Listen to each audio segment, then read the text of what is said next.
다 같이 사도신경으로 신앙 고백하심으로 새벽 기도를 하나님께 드리시겠습니다. 나는 전능하신 아버지 하나님 천지의 창조주를 믿습니다. 나는 그의 유일하신 아들 우리 주 예수 그리스도를 믿습니다. 그는 성령으로 잉태되어 동정녀 마리아에게서 나시고 본디오 빌라도에게 고난을 받아 십자가에 못 박혀 죽으시고 장사된 지 사흘 만에 죽은 자 가운데서 다시 살아나셨으며 하늘에 오르시어 전능하신 아버지 하나님 우편에 앉아 계시다가 거기로부터 살아있는 자와 죽은 자를 심판하러 오십니다. 나는 성령을 믿으며 거룩한 공교회와 성도의 교제와 죄를 용서받는 것과 몸의 부활과 영생을 믿습니다. 아멘. 찬송가 420장 찬양하시겠습니다. 찬송가 420장입니다.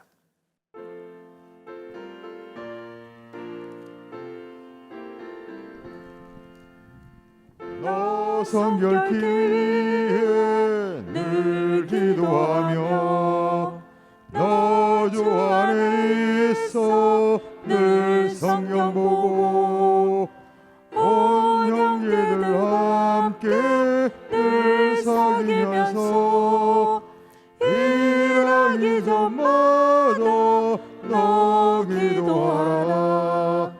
너 성결케 위해 내 머리 숙여 저 은밀히 계신 내 주께 빌라. 주 사귀어 살며 주 닮으리니 널 보는 이마다 주 생각하리. 너 성결케 위해 주 따라가고 일 다급하여도 당황치 말고 참 즐거울 때나 또 슬플 때나 너 주님만 믿고 늘 따라가라. 너 성결케 위해 늘 기도하며 내 소원을 주께 다 맡기어라.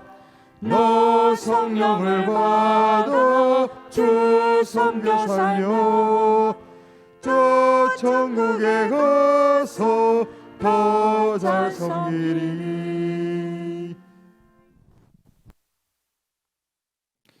하나님의 말씀 함께 보겠습니다. 구약 성경 창세기 19장 1절에서 11절까지 말씀입니다.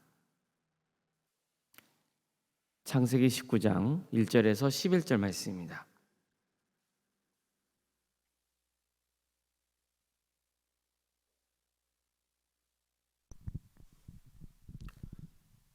창세기 19장 1절에서 11절까지 말씀을 교독하시겠습니다.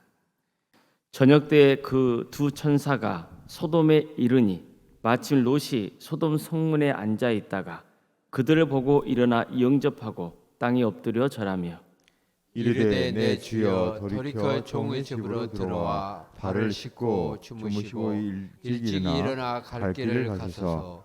그들이 이르되 아니라 우리가 거리에서 밤을 새우리라.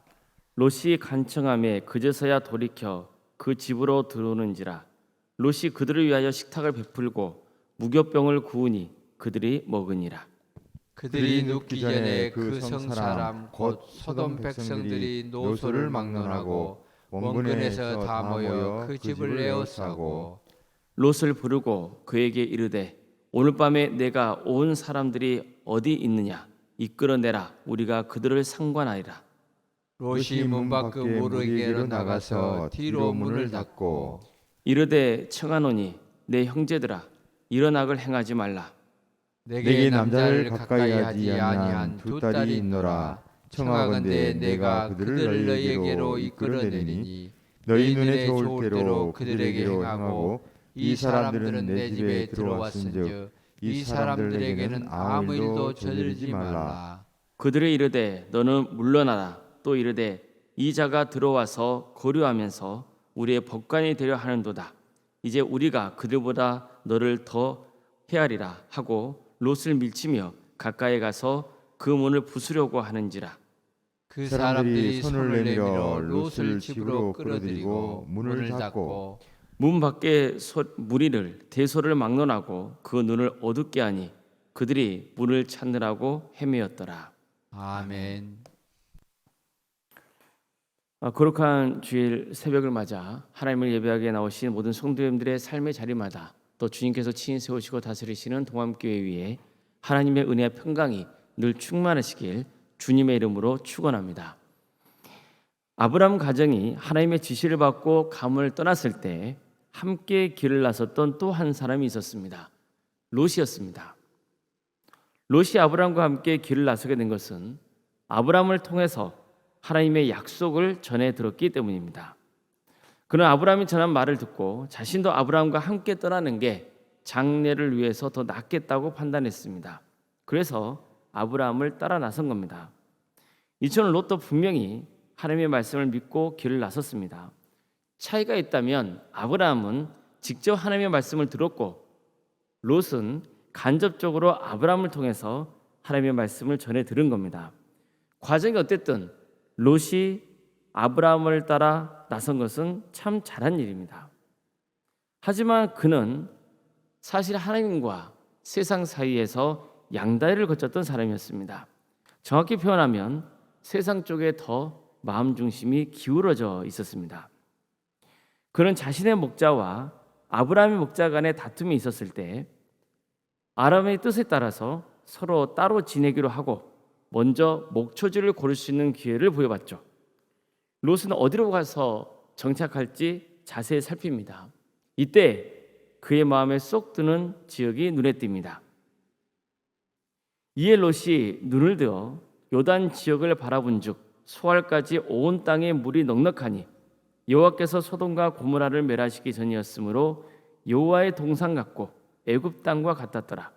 그러므로 롯이 요단 온 지역을 택하고 동으로 옮기니 그들이 서로 떠난지라.